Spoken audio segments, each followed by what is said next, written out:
1828 թվականի փետրվարին պատերազմական գործողությունները դադարում են։ Ստորագրվում է Թուրքմենչայի պայմանագիրը, ֆիքսում է այն, որ Արաքսից հյուսիս ընկած տարածքները փաստորեն ռուսական կայսրության կազմում պետք է լինեն,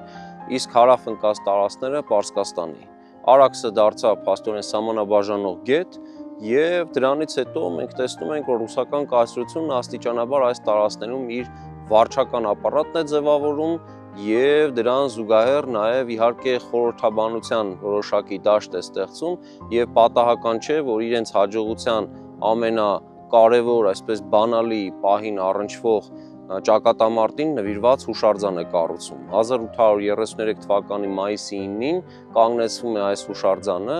որի վրա աշխատանքները մինչև հաջորդ տարի շարունակվում են եւ մինչ օրս այս հուշարձանը փաստորեն